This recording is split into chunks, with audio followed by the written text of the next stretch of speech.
one sec. Chris? Dad? What the hell? What? Why did I see you on the Hot Shots Instagram? What? Dressed up as a nurse. On set. Behind a camera. What? Dad, are you in an episode of Hot Shots? Yeah. Buck, Chimney, and I, cameoed in it. Why? Chris, did you really fly all the way from El Paso to LA to yell at me for being on Hot Shots? Yes! It seemed necessary. Are you okay? Am I okay? Are you okay? How did you get here? Who paid for your flight? That's not important right now. Since when can you act? Is this all I had to do to get you to come home? Hi. I just finished Arcane. And my partner, who got me into Arcane in the first place, is fucking asleep.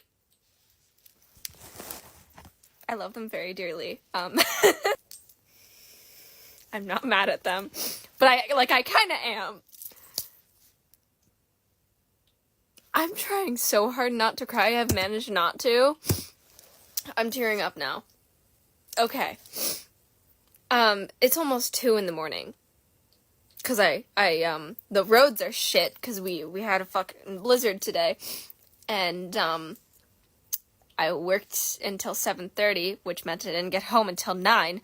So, I didn't start watching until 10, and I kept having to, rewind bits. I definitely did not rewind the scene at the cave fight scene at the end of, episode 8, multiple times. Nope, that did not contribute in any way, shape, or form. It was other things, because I have ADHD, and I get distracted.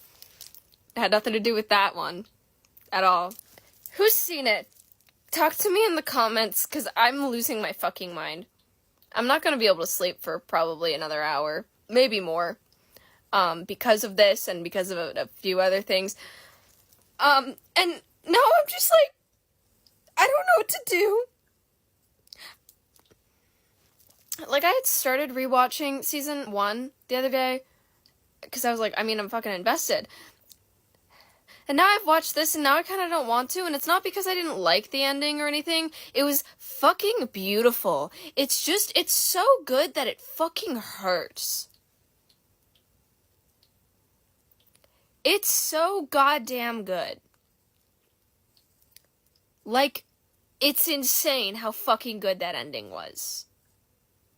It was so fucking beautiful, and painful, and tragic, and I want to fucking die. And I loved it, and I hate it. One thing I will fucking say, though, that I didn't like... Actually, listen, it's not that I didn't like it, it's just, this would have been so good just to add in. I really fucking wish, and I guess this is gonna be a spoiler. Oh, did I turn the beauty filter on? No, the beauty filter's glitching, so when it says it's on, it's off. When it says it's off, it's on. Okay, cool. Anyway... Jason Victor should have been fucking gay. Not gay, but I just want my partner back, and we're doing this together multiple times. I'm just fucking kiss. That's the one thing that I was watching, and I was literally, these guys are fucking soulmates. Just let them kiss. There's so much gay rep already. Just give us one more. Please. Since season 1, I was saying, can they kiss? Jasper can vouch. I was are they gonna kiss? Since season 1. The fact that it is, again, almost 2 a.m. is the main reason that I'm not actually screaming my head off right now, but I really want to. I really fucking want to. I'm not okay. At all. What the fuck? Listen, I had a great day where I thought that I was gonna die on the highway several times because of the fucking snow. Was it aggressive? Yes. And then I went to work, and I was wow, sick. And then, for some reason, halfway into my shift, I went into yap mode. and I yapped about VeggieTales. This list is so insane. Okay, let's see if I can remember everything, because it was a lot. I switched through a few things. VeggieTales. The fact that, Tony the Tiger and the Grinch are shipped, and I told several people at work the lore behind why. I ended up yapping about the Kool-Aid Man fan fiction I read that had them in it, where the Kool-Aid Man was a murderer, and it's the funniest thing I've ever read in my life. I somehow brought up Dipper Goes to Taco Bell. I didn't yap about it, but I brought it up and then was like, you don't want to know. And the fact that I wouldn't explain it further was like, okay, good, I won't look it up, which is hilarious. Somehow, this led into me explaining Omegaverse to another coworker, so I was in yap mode about the Omegaverse. This is item number 6 of things I yapped about. I yapped a bit about Star Trek and the whole Spurk going canon thing, and I think that's it.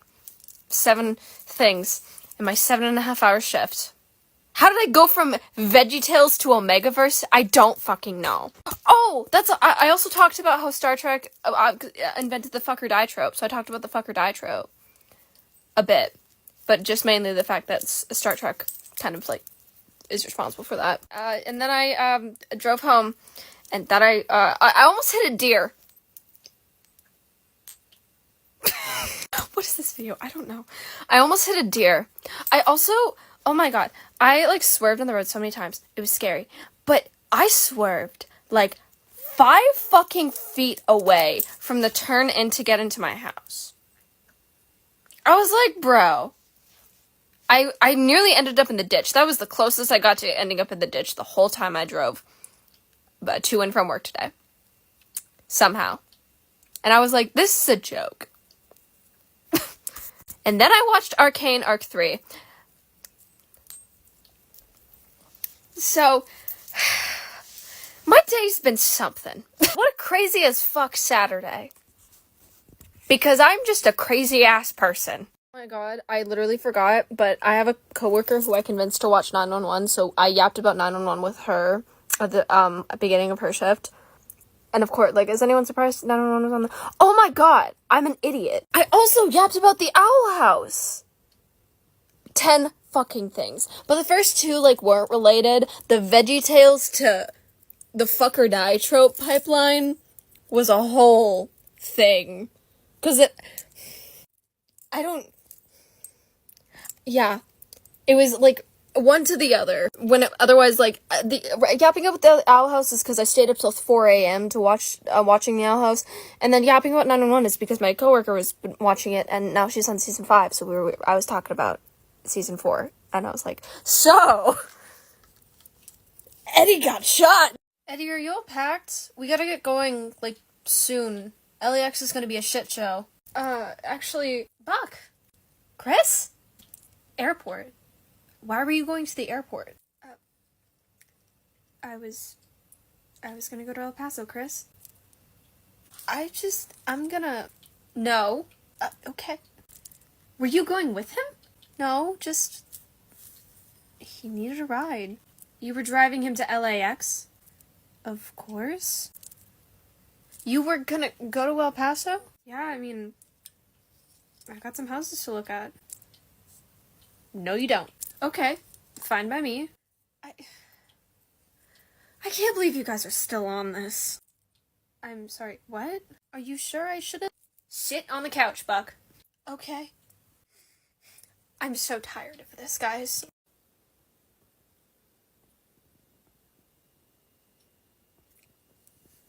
I don't know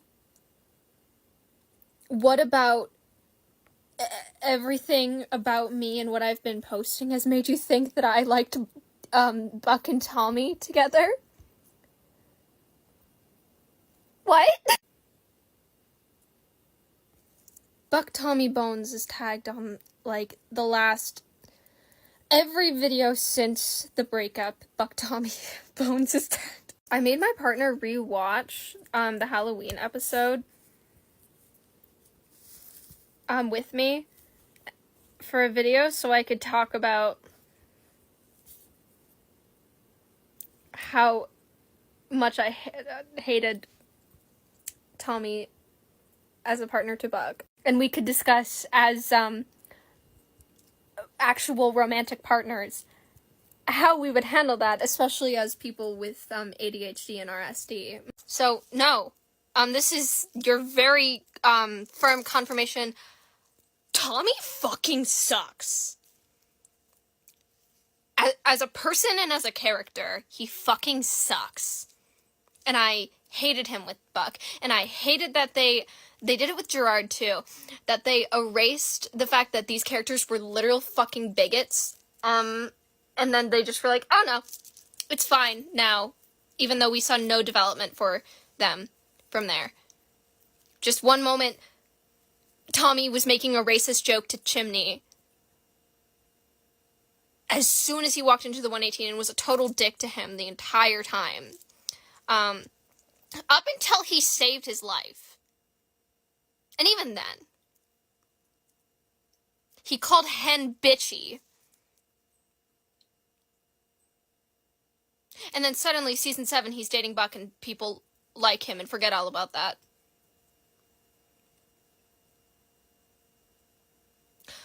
Also, yeah, no, he was just being a bigot and a dickwad to Hen. Like, do you not see the clear point that is made in Hen Begins, where it's always Chimney, like, helping out Hen and reaching out to Hen, where, like, they're forcing her to do all the grunt work. It's like, he knows that this isn't just proby, like, hazing things. It's because she's a woman, and a black woman at that. Oh my god, this is your confirmation. Fuck. Tommy Kennard. I hate him so much. Also, the misogyny literally in season 8 that he showed when he said that Abby went crazy after he dumped her and dated a himbo half her age. You're dating the same fucking man. I'm sorry, I hate him so much. Never recommend me Buck Tommy stuff, ever. He sucks as a person. Buck? Weird question. Okay? So, how did you, like, know that you were bi? I kissed a guy and it felt like kissing a girl. Pretty much. Seriously? Yeah, I mean, I don't know, I guess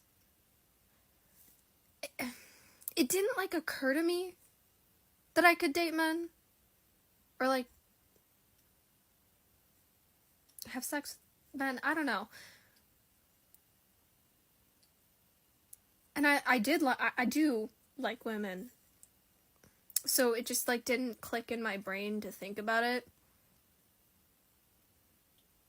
I guess I have now realized that some things that I did and felt for guys was not, in fact, normal for straight men to do, but no one told me, so a guy kissed me and I was like, oh,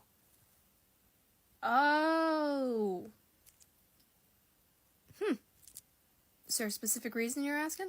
So you didn't, like, think maybe you were, like, gay, or... No, I mean, no, I love women. That is not a question in my brain. You just also like men now. Well, I always did, I just didn't realize it. Got it. So, what's going on? Okay, did it ever feel like... Did you ever say before that you realized that you were straight and then it, like, felt wrong when you said it?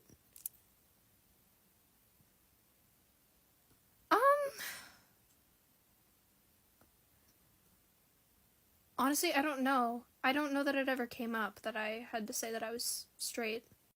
Seriously? Yeah, I mean, if guys hit on me, I just kind of went with it. And you didn't? No, it didn't click. Should I keep asking? I thought a priest was hitting on me and I told him I'm straight. Eddie, why did you think a priest was hitting on you? It's hard to explain. Okay. So, Do you think you're not straight now? Maybe? Oh. Oh, okay. Do you want to talk more about that? Maybe? Talk to me.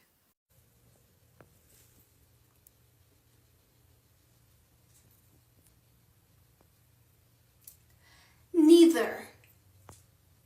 This is a wild ass fuck thing to just comment out of nowhere. Neither. It's the fucking lighting, dude. Can you guys, like, be normal to people on the internet? To literal strangers on the internet? What? Talk sense into me. That'd have been interesting. I told you not to buy that truck. Yeah, you'd have talked me into buying something more expensive. Yeah, fair point. Look, things got a little out of hand for both of us. Beat yourself up a bit. Why? Because you'd rather do it. Excuse me? Come on, Eddie. You're not going to be honest with Frank. At least be honest with me. Who said I wasn't being honest with Frank? You said you two weren't clicking. Maybe I'm just not a therapy kind of guy. Right. You prefer to work it out in the ring. There was no ring, Buck. There was a fence. Come on. You don't think while you were going through your phase, just maybe, you were throwing your punches at the wrong guy? Seriously? You're gonna make it about you. Again. Look, I'm just saying, you were pretty pissed. You know, I thought for sure that day in the grocery store you were gonna take a swing at me. That you didn't deserve it. I wouldn't do that. You're on bloodthinners. Well, I'd still take you. You think so? I know. You want to go for the title?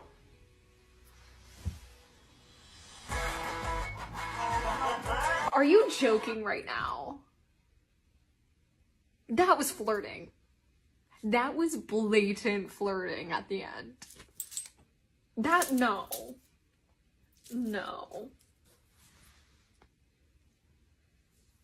And Buck's bisexuality isn't explored until season 7. Oh my god. Exposure to radiation can cause aplastic anemia. Did you know that's what killed Marie Curie? No, I did not know that. I also did not know that you knew who Madame Marie Curie was. Well, I had to look her up, but she was a really smart lady, and she still died. ADHD. That is the ADHD, the random ADHD facts you pull out of nowhere. Okay?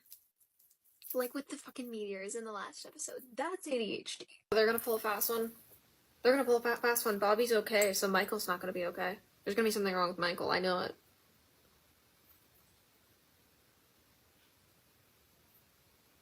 It's a tumor. How did I know? Eddie! I heard you're moving to Texas. Yeah. I can't keep missing out on my kid's life, you know? Yeah. I do. Have you told Christopher or your parents that you're doing this? No, not yet. You're just looking at houses? Yeah. Okay, Eddie, stop. What? Stop. Why? Because this is insane.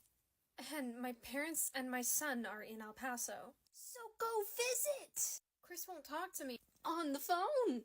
He can't hang up on you if you're actually there. Well, yeah. Take Buck with you and go talk to your son. Why am I taking Buck? Eddie? I don't know if you noticed, but Chris is kind of Buck's kid too. Go talk to your kid. And go give your parents a piece of your mind. What do you... They have been trying to take Chris from you since you came back from Afghanistan. Don't take that. He wanted to go with them. He is 14. And you're his dad. Yeah, but he knows himself. He's also a teenager. Getting mad at your parents and wanting to not live with them is a rite of passage. What you did does not warrant your parents taking him.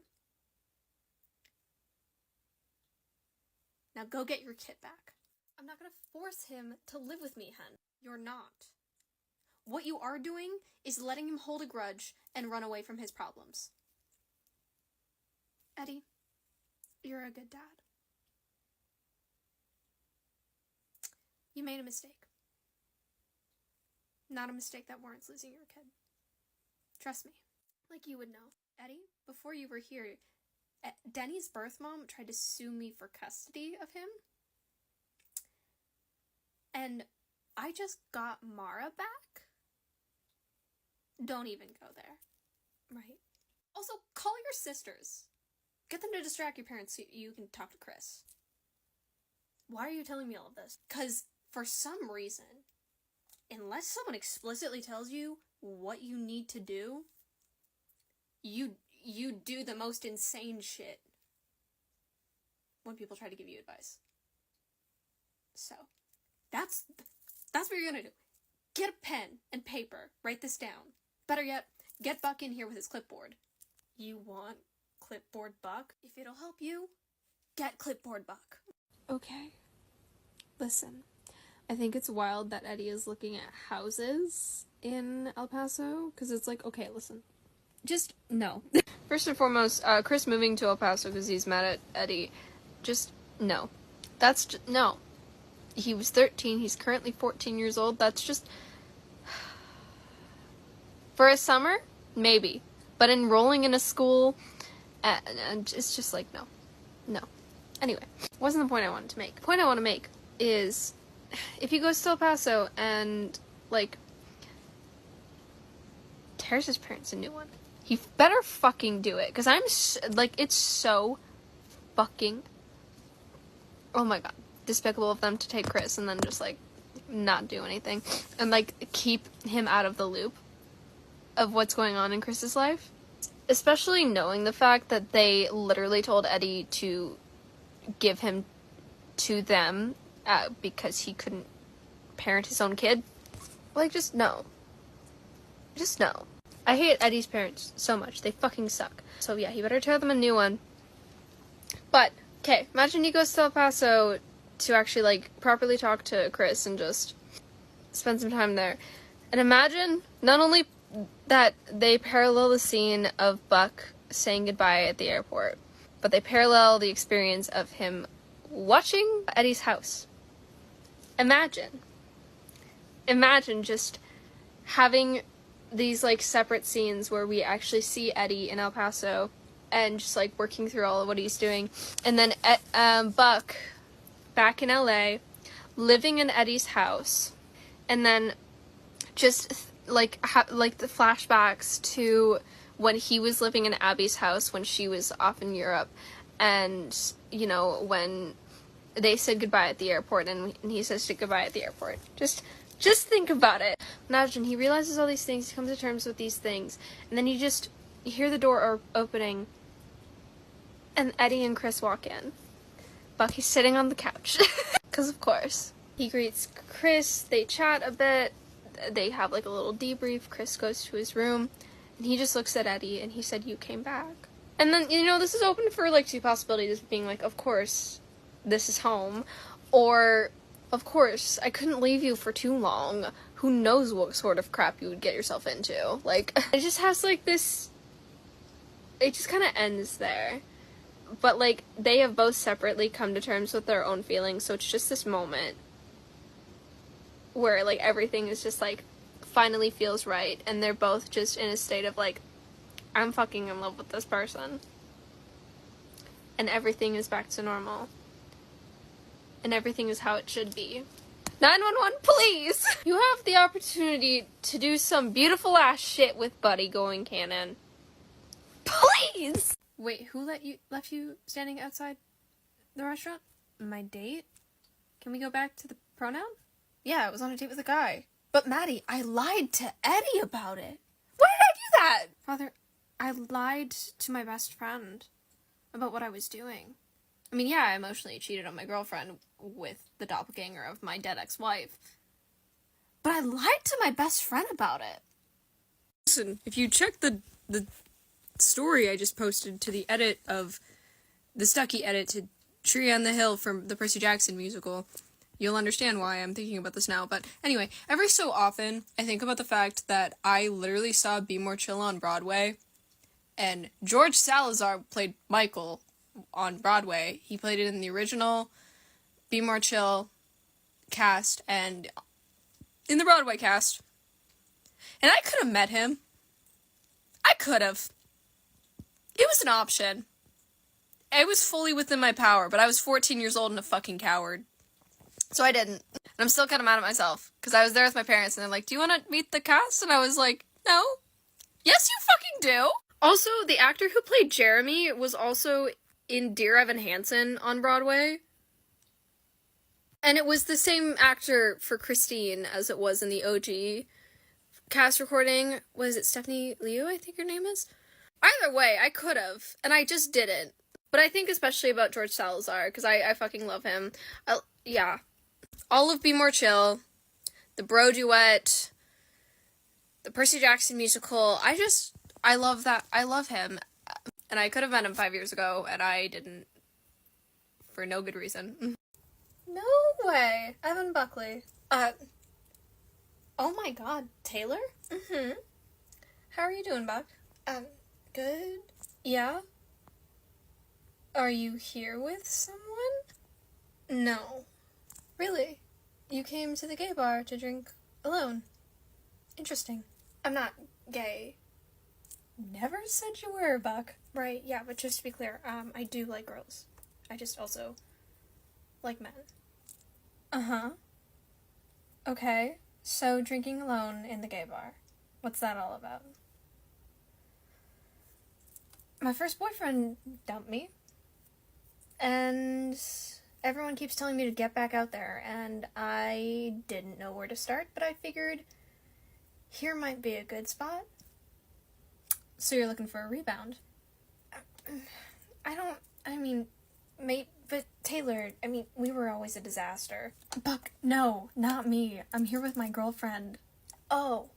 Mm-hmm, but it sounds like maybe you need a wing woman? That's fine. Oh yeah, you're pretty confident in your ability to pick up guys? Well, come on. I'll introduce you to my girlfriend. Sure.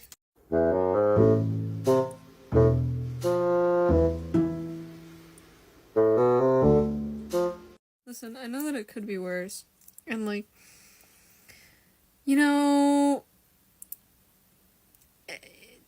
it's fully my job to answer customers' questions at work.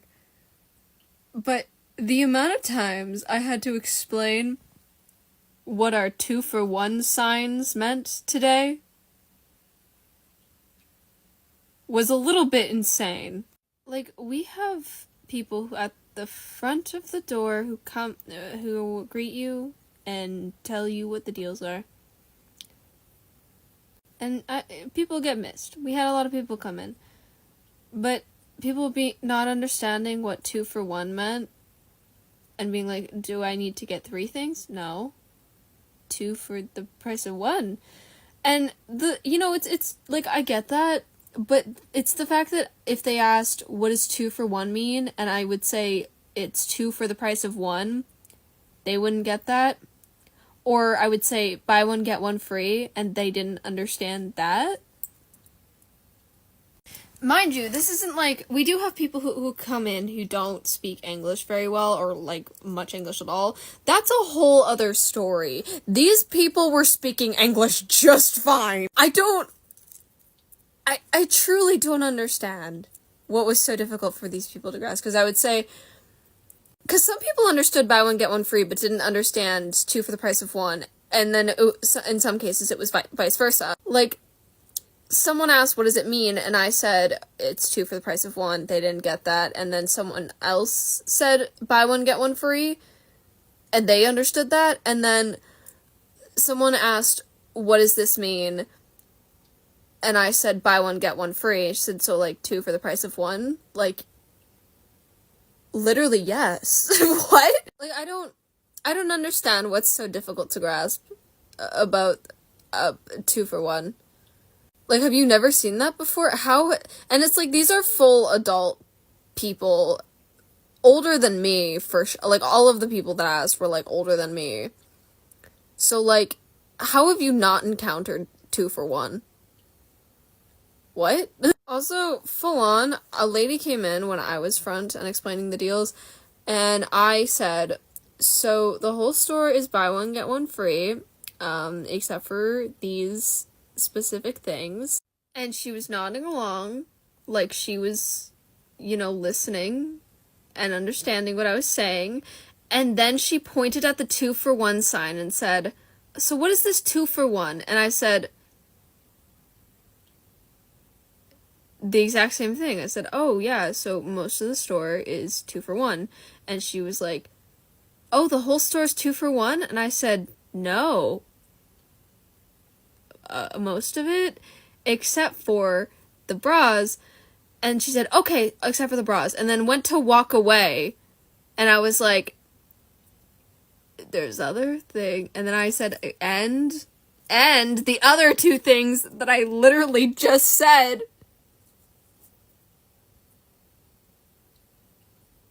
Like, what? You just straight up just didn't listen to me just now.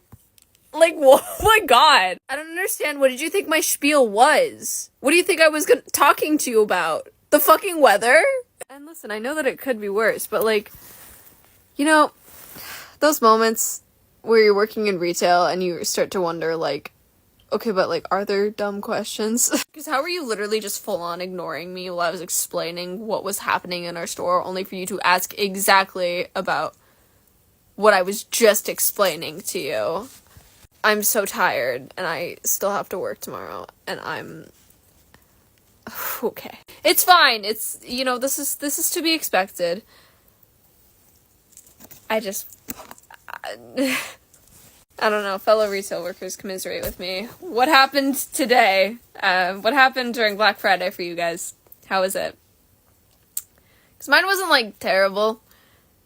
Some of my coworkers got yelled at. I didn't. But, people were whack.